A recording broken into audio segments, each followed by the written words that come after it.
네, 우리가 나눌 하나님의 말씀은 요한 1서입니다. 요한 1서 3장 1절부터 10절까지 말씀을 나누겠습니다. 신약 성경 뒷부분을 보시면 요한 1서, 요한계시록, 그리고 그 뒤에 또 유다서가 있고, 또 그 뒤에 또 보면은 요한 1, 2, 3서 이런 것들도 내용이 나오죠. 네.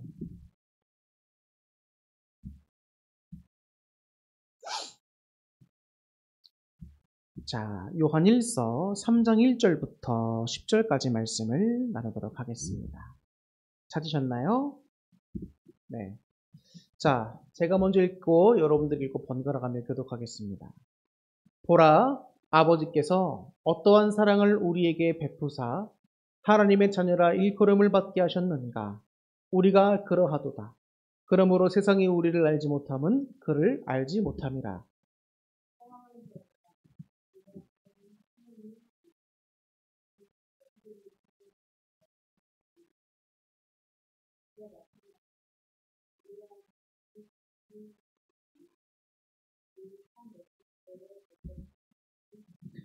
주를 향하여 이 소망을 가진 자마다 그의 깨끗하심과 같이 자기를 깨끗하게 하느니라.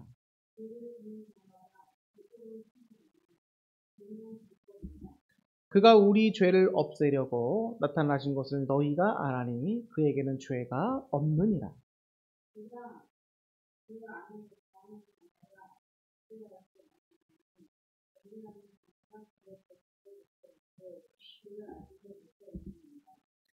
자녀들아, 아무도 너희를 미혹하지 못하게 하라. 의를 행하는 자는 그의 의로우심과 같이 의롭고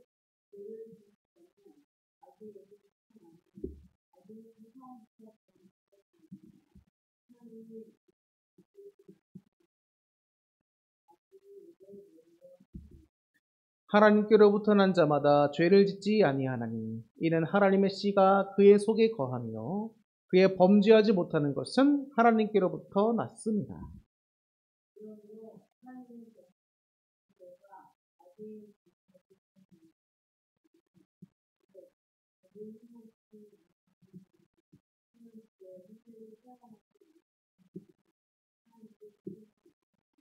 아멘. 할렐루야. 네, 오늘 주일 예배에 참여한 여러분 모두를 진심으로 환영하고 축복합니다. 우리 성도님들도 한 주간 또 열심히 살아오셔서 얼마나 또 하나님 기뻐하실까라는 생각이 듭니다. 우리가 다 하나님 말씀대로 살 수 없고 다 잘할 수는 없어도 하나님께만 붙어 있으면 됩니다. 그러다 보면 양분을 얻고 또 말씀 가운데 주시는 여러 가지 영적인 은혜들을 통하여서 우리 심령이 살아나고 하나님의 자녀로 성장할 수가 있게 됩니다. 그래서 여러분, 오늘 주일 예배에 참석하신 여러분 모두에게 진심으로 다시 한번 감사드리면서 여러분들은 포도나무에 잘 붙어 있으시기를 다시 한번 축복합니다.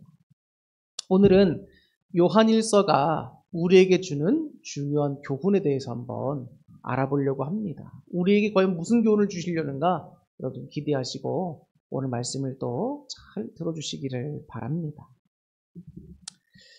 요한 서신은 요한 1, 2, 3서 이렇게 되어 있습니다. 그래서 우리가 지금 그 요한 1서를 읽은 부분이잖아요. 근데 이 요한 1, 2, 3서는 다른 야고보서라든지 베드로 전후서라든지 유다서와 더불어서 일반 서신에 속하는 그런 서신입니다.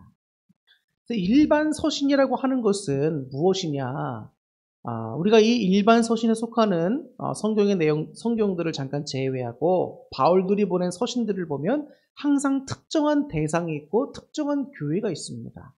그래서 이 편지를 받는 특정한 수신자가 있을 때에는 일반 서신이라고 보진 않습니다. 그럼 일반 서신은 왜 일반 서신이라고 그러느냐?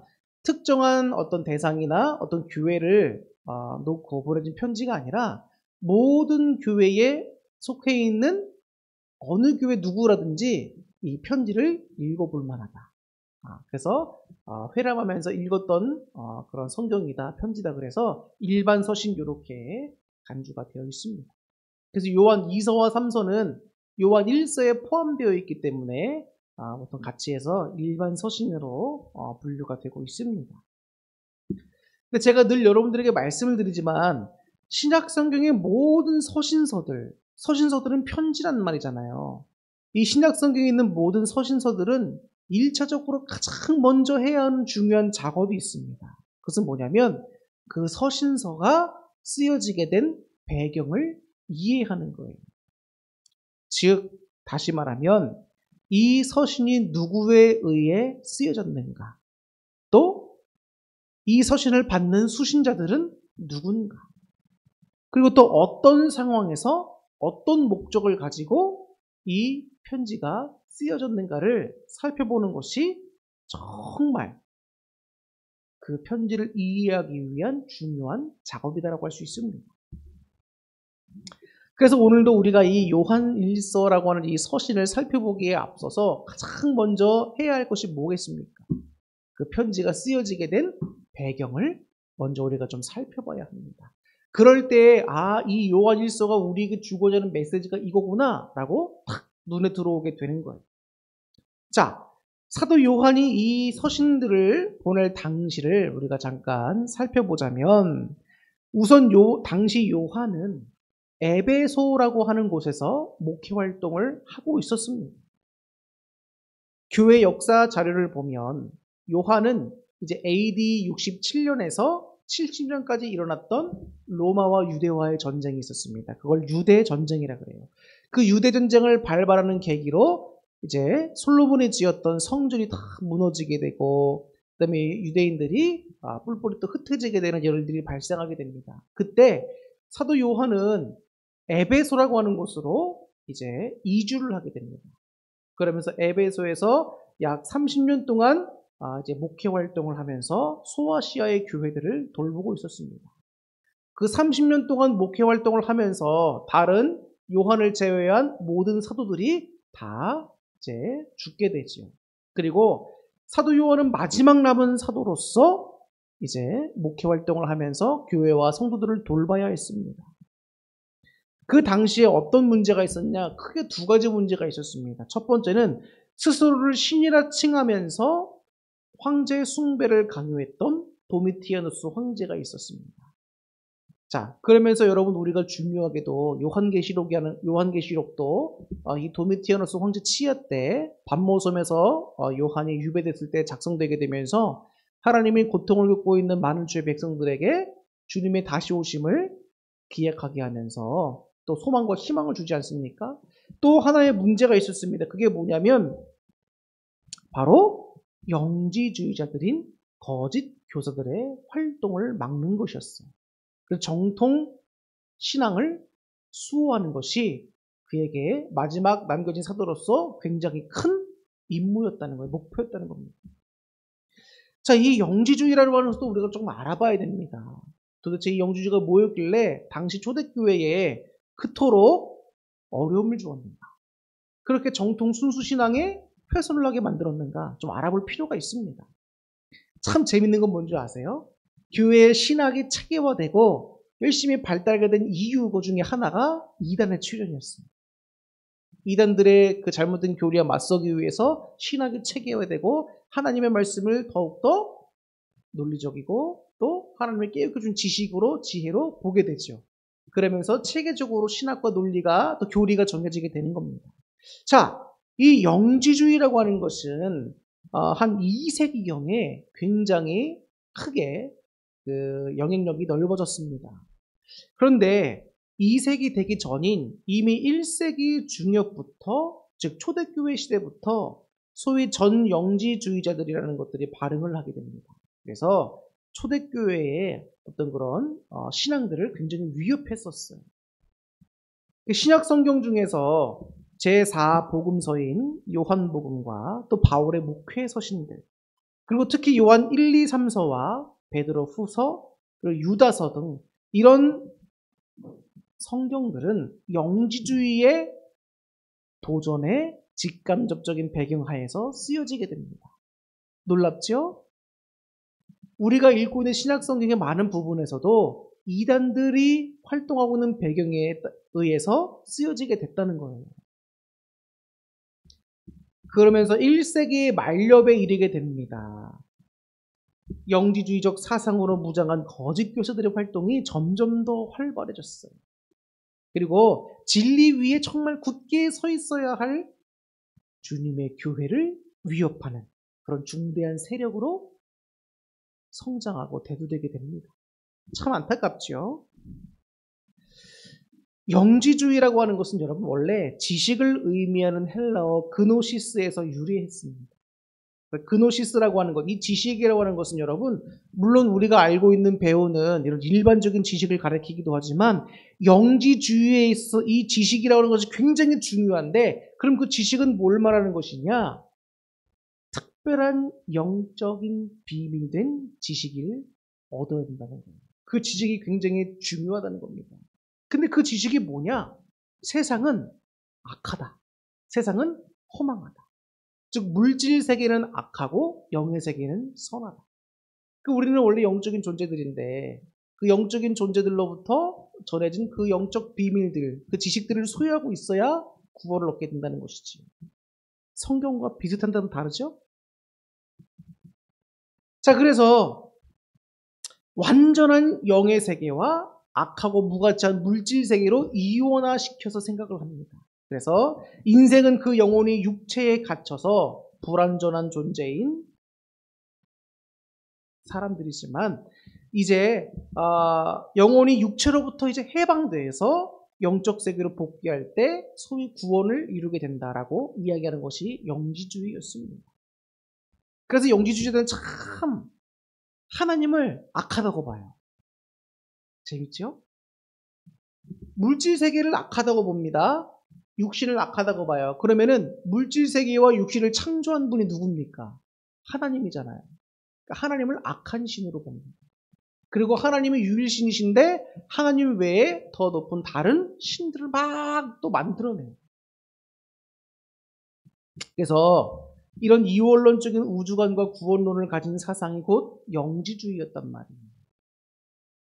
사실 영지주의를 쭉 보다 보면 여러분도 좀 뭔가 이게 조금 기독교적인 것 같으면서도 또 다르고 또 뭔가 막 이상하게 섞인 것 같다 이렇게 생각이 들 수 있습니다. 근데 맞는 말이에요. 원래 영지주의는 여러분 헬라 사상과 동방 종교의 신비 사상과 유대교와 기독교가 다 혼합된 종교였어요.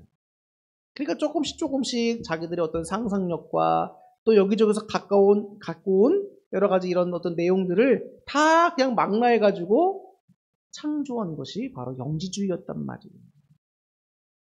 그렇기 때문에 여러분 영지주의가 정확히 뭡니까? 라고 단정 짓기는 매우 어렵습니다. 왜냐하면 여기도 속하고 여기도 속하고 여기도 속한 내용들이 다 있기 때문이에요. 다만 이런 것들을 가리켜서 영지주의라고 할 수 있어요. 뭐냐면 나는 영지주의자다 라고 말하는 사람들은 틀림없이 영지주의자죠. 자, 그러면서 이렇게 물질 세계와 영적 세계, 물질은 악하고 영적 세계는 무조건 선하다 이렇게 이원론 시켜서 이 악한 물질 세계에 눌려있는 영혼들이 해방돼서 다시 영적 세계로 복귀할 때 구원을 얻게 된다. 이런 그리고 초월자로부터 계시되는 지식, 곧 이 영지를 소유해야만 구원받을 수 있다 라고 하는 사상을 내세우는 모든 것들을 통칭해서 영지주의라고 할 수가 있습니다.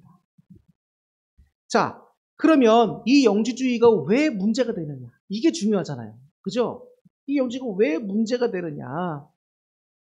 네 가지 문제점이 발생할 수가 있어요. 첫 번째는 우리 기독교는 구원은 어떻게 해야 이루어지게 되죠? 예수 그리스도를 믿는 그 살아있는 믿음으로 구원받습니다. 그죠? 그런데 여기는 다릅니다. 구원은 예수님에 의해서가 아니라 영적 지식을 얻은 소수의 사람들만 구원받는다. 자신들만 특별하다는 거죠. 여기서 지식이란 뭐라 그랬지요? 자신들이 본래는 신적 존재라는 거예요. 그래서 영혼의 구원은 물질 및 육체의 감옥을 이탈하며 얻게 된다. 구원은 예수님을 믿음으로 얻어지는 게 아닙니다. 이 영지주의는 영적 신비한 지식을 얻게 될 때 얻게 된다는 거예요. 두 번째, 뭐가 문제냐? 인간의 육체는 여러분 악한 것으로 봅니다. 그렇기 때문에 예수님의 성육신하여서 이 땅에 오심을 믿지를 않습니다. 부인해요. 예수님이 어떻게 선하시고 죄가 없으신데 악한 육신의 몸을 입고 이 땅에 오실 수가 있느냐? 불가능하다는 거예요. 그들의 입장에서는. 그렇기 때문에 예수님의 성육신을 부인합니다. 그래서 그들은 이렇게 말합니다. 예수님은 단지 몸을 가지고 있는 것처럼 보였을 뿐이다. 실제 몸을 갖고 있지 않았다는 거예요. 그거를 가현설이라고 합니다. 이단이 주장하는 설인데 영주주의가 이런 것을 주장했습니다. 그리고 아니면 예수님이 사람처럼 보인 것 아니면 예수라고 하는 뛰어난 인간에게 영으로 오신 예수님이 있었는데 십자가 고난을 당하시기 전에 그의 몸에서 떠났다라고 주장합니다. 다 잘못된 주장들이죠. 그래서 예수님의 성육신을 부인하는 문제가 생기고요. 그리고 세 번째는 뭡니까? 인간의 육체는 악한 것이라고 했죠? 그렇기 때문에 어떻게 인간의 육신을 다뤄야 될까요? 엄하게 다뤄야 한다는 겁니다. 근데 여러분, 우리 육체가 악할까요, 정말로? 그냥 악하기만 할까요? 우리 육신은 여러분, 하나님이 거하시는 거룩한 성전이에요. 놀랍지 않습니까? 그런 우리의 육체가 악하다고 금욕주의와 더불어서 몸을 괴롭히고 몸을 무가치하다는 생각하고 그러면 되겠습니까? 우리 몸이 약하면 신앙생활도 할 수 없고요. 삶도 영위할 수도 없고요. 하나님을 찬양할 수도 없어요. 우리 몸 되게 소중한 겁니다, 여러분. 그런데 이 영지주의는 극단적 금욕주의로 나가면서 인간의 육체는 악하니까 가혹하게 취급되어야 한다고 합니다. 그 문제가 되죠. 마지막 네 번째, 뭐가 문제가 되는가? 자, 물질 세계, 우리가 살고 있는 이 땅은 원래 악한 것이기 때문에 이 땅에 존재하는 모든 선한 도덕적 체계를 깨뜨리는 것이 하나님의 법을 위반하는 것이 아니다라는 거예요. 사람은 양심이 있고 또 하나님 법에 따라서 또 사회가 정해놓은 도덕적과 어떤 그 율법에 의해서 선하게 살아가야 되는 것이 마땅하잖아요. 근데 그거 다 필요 없다는 거예요. 범죄를 저질러도 상관없고 다 상관없다는 겁니다. 그러니까 이게 뭐예요? 결국에는 극단적 방종과 쾌락으로 가게 되는 겁니다. 이게 이 영지주의 이단의 특징이었어요. 자, 이렇게 보면 여러분, 영지주의는 기독교의 가르침과 뭔가 비슷하면서도 완전히 다릅니다. 그래서 비록 요한 당시 이와 같은 영지주의가 어떤 그 체계가 다 완성되지는 않았었습니다. 하지만 그렇다 하더라도 예수님의 성육신을 부인한다든지 아니면 육체가 약하고 물질세계는 악하니까 이 땅에 있는 모든 도덕적인 선한 것들을 지킬 필요가 없다. 하나님의 말씀 지킬 필요 없다. 라고 하면서 극도로 방종과 쾌락으로 나아가는 이런 문제들이 기독교 안에 굉장히 크게 타격을 주었다는 거예요. 그런데 여러분, 성경에서 뭐라고 말씀하고 있습니까? 극단적 방종과 쾌락주의가 아니라 하나님은 빛이고 너희는 하나님의 빛의 자녀들이다. 너희는 어둠에 속하지 아니하였나니 빛의 길로 행하여야 한다는 거예요. 그 말은 뭐죠? 하나님의 말씀을 따라 선하게 그리스도인답게 하나님답게 살라고 하는 것이 성경 말씀이고 하나님 뜻이잖아요. 이단은 완전히 다르죠. 출발은 성경에서 비슷하게 나갑니다. 그러나 끝이 달라요. 그러니까 이단이라는 거예요. 그래서 사도 요한 당시에 이런 거짓 영지주의 교사들의 활동이 그리스도인들과 또 그들의 신앙, 또 교회에 아주 치명적인 악을 끼치고 있었다는 거예요. 그게 이 요한 1서 서신이 쓰여질 때 당시의 배경이었다는 거예요, 여러분. 그래서 사도 요한의 서신들, 요한 1, 2, 3서를 보면 1차적으로 이런 거짓 교사들의 활동을 교회에서 경계해야 한다. 이런 내용들이 담겨 있습니다. 이 요한 서신의 첫 번째 서신인 요한 1서에서도 사도 요한은 성육신하신 예수님을 듣고 보고 만졌던 직접적인 목격자로서 성육신은 실제다. 진짜 있었던 일이다. 라고 증거합니다. 그러면서 예수님의 성육신을 부인하는 자들을 단호하게 적그리스도라고 표현합니다. 그리고 물질은 본래 악하다고 하면서 육체적 방종을 일삼고 죄를 짓는 것을 옹호했던 거짓 교사들의 가르침을 반박하고 있고요. 그리고 죄를 범하는 것은 마귀에게 속한 것이다 라면서 정죄합니다. 경고하는 것이죠. 더 나아가서 성도들은 뭐냐? 빛 대신 하나님의 자녀다. 그렇기 때문에 의를 적극 행해야 한다. 독생자를 주신 하나님의 참사랑을 받은 자들로서 형제 사랑의, 자매 사랑의 계명을 실천해야 한다는 것을 강조하고 있습니다. 오늘 말씀을 우리가 본문의 말씀을 쭉 읽으면 어떤 내용이 나옵니까? 오늘 제가 지금 여러분들에게 말씀드렸던 요한의 말씀이 그대로 나옵니다. 하나님의 자녀냐? 예수 그리스도의 다시 오심을 정말 소망하고 있는 주님의 백성들이냐? 그러면 우리는 어떤 삶을 살아야 되느냐?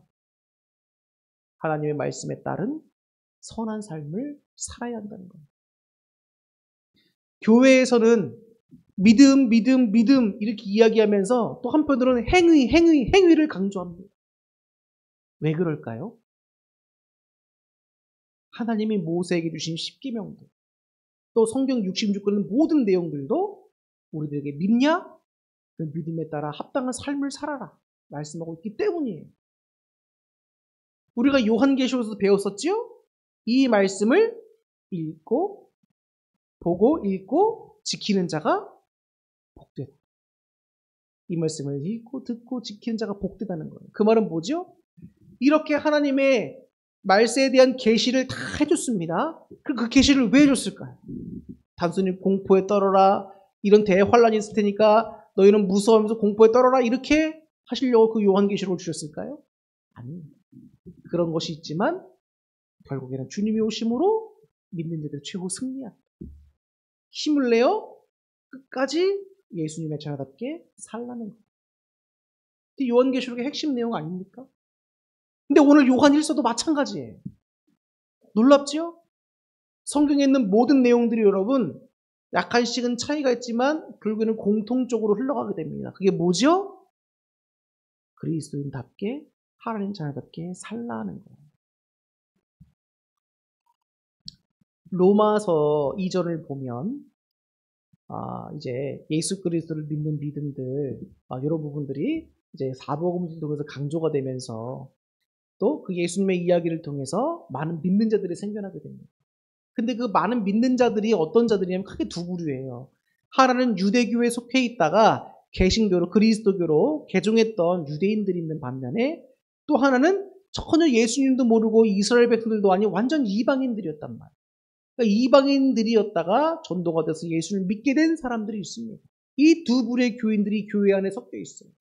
근데 아직 그 당시 때만 하더라도 신학과 교리가 완전 체계화된 것은 아니었기 때문에 여러 가지 문제가 있을 수 있었어요. 그러다 보니까 교회 안에 유대교에 익숙해 있던 사람들은 절기를 지켜야 한다, 율법을 지켜야 한다 라면서 막 율법 강조만 합니다. 믿음을 일단 제쳐둬요. 율법을 지켜야지 구원받을 수 있다는 거예요. 근데 아니지. 구원은 뭐를 통해 얻게 되는 거지요? 율법의 행위가 아니라 예수님 믿는 믿음이 있어야 구원을 받게 되는 것이죠. 그러니까 이방인이었다가 예수를 믿게 된 사람들은 믿음을 이야기를 하지만 유대교회에 있다가 예수를 믿게 된 사람들은 행위를 이야기하는 거예요. 그러니까 로마서에서 바울은 분명히 이야기합니다. 구원은 예수를 믿는 그 믿음에 있다. 오직 예수님께만 있다. 율법을 행하는 우리의 의로 갈 수 있는 것이 아니다. 분명히 이야기하게 됩니다. 그러면서 믿음을 이야기하다 보니까 많은 사람들이 이해할 때에 그러면 행위는 별로 필요 없나 보다라고 생각할 수도 있습니다. 절대 아니에요. 로마서 이후에 나오게 될 이제 모든 서신서들과 말씀들을 보면 다 하나같이 믿느냐? 믿으면 그와 같이 합당한 삶을 살아. 똑같은 내용들을 가게 됩니다. 그러니까 바울의 이야기는 틀린 것이 아니에요. 다 맞는 말씀입니다. 그러나 행위와 믿음은 사실 여러분 하나라고 말씀드렸잖아요. 하나. 그죠? 누누이 말씀드렸습니다. 그렇기 때문에 믿음이 없는 선한 행위만으로 구원받을 수 있는가? 결국 그렇지 않습니다. 그러면 예수님을 믿는다라고 말로만 하는데 행위가 없어. 그럼 그것도 구원받을 수 없습니다. 왜요? 살아있는 믿음이 아니기 때문에. 구원받을 수 없는 믿음이기 때문에 그 믿음은 구원받지 못합니다. 그럼 어떤 믿음이 어떤 사람이 구원받을 수 있는가? 예수님을 믿을 뿐만 아니라 그 주님의 말씀을 따라 지켜 사는 자들이 구원받게 되는 거예요. 그렇기 때문에 우리 기독교에서는 감리교도 마찬가지고 장로교도 마찬가지고 모든 정통교회 교단들을 하나같이 말합니다. 우리는 이미와 아직 사이를 살고 있다. 그게 뭐죠? 구원의 여정을 다시 한번 말씀드리지만 예수님을 믿었다, 예수님을 영접했다라고 하는 것은 구원의 여정에 들어간 거예요. 구원이 시작된 거지 단번에 끝난 게 아닙니다. 구원의 여정에 들어왔어요. 그리고 예수님 믿는 삶으로 성화가 됩니다.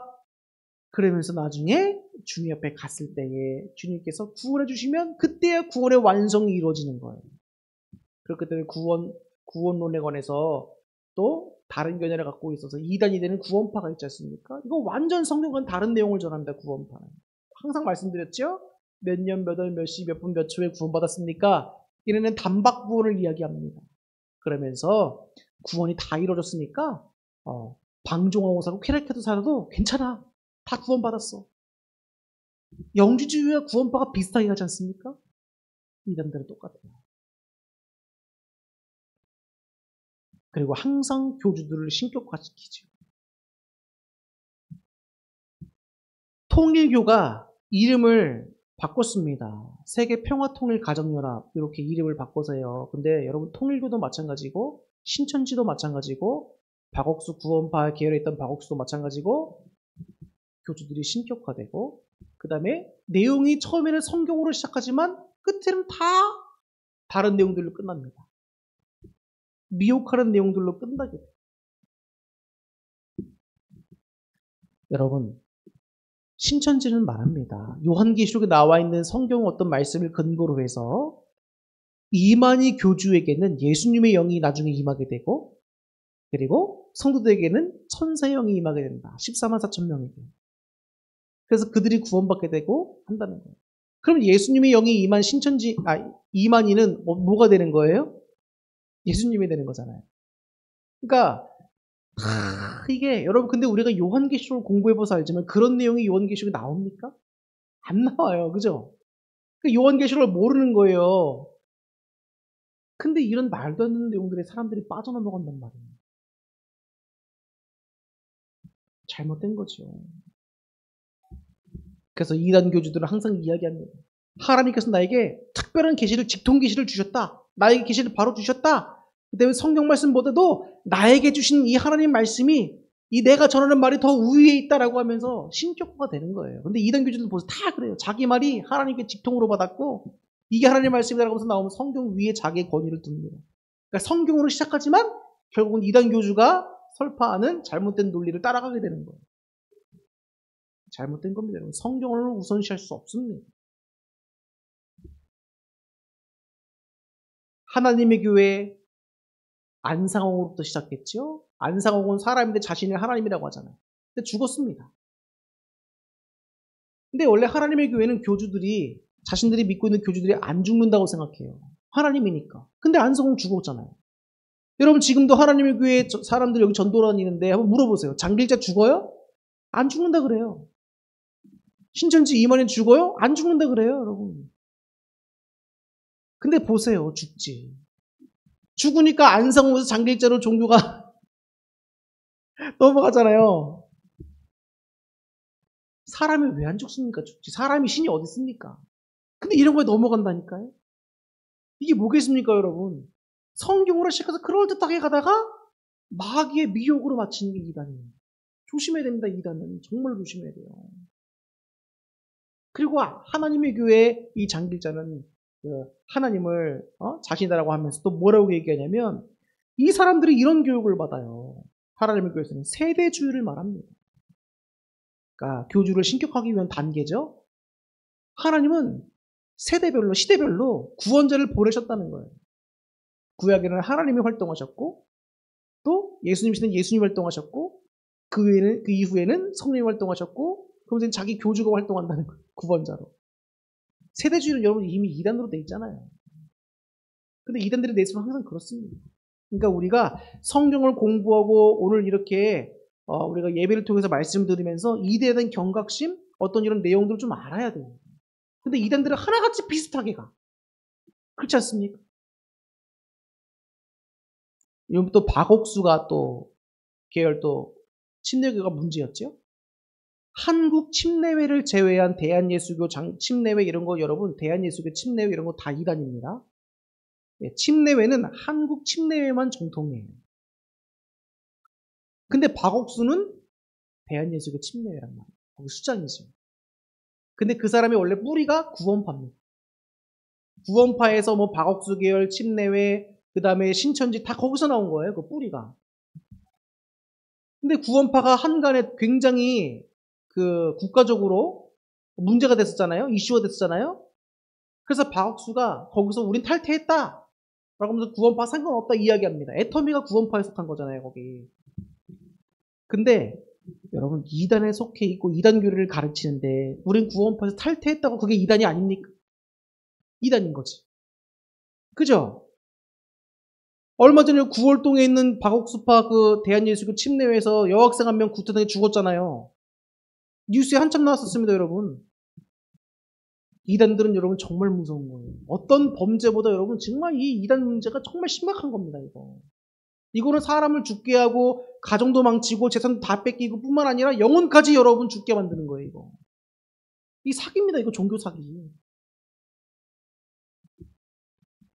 지금 여러분 우리가 신앙생활하는 이 지역 주변에 보면 여러분 신천지가 가장 크게 있고 여호와 증인도 있고 하나님의 교회도 있고 통일교도 있어요, 여러분.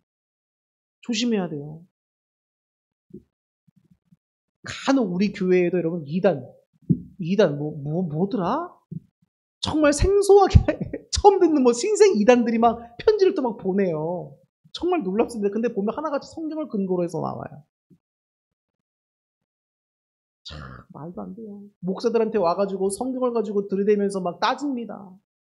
이야기해줘도 안 듣죠. 홀려가지고. 오늘 말씀을 이제 마치려고 하는데 여러분, 오늘 여러분 많은 말씀을 드렸습니다. 그러나 오늘 요한 사도가 우리에게 주는 가장 큰 교훈이 있습니다.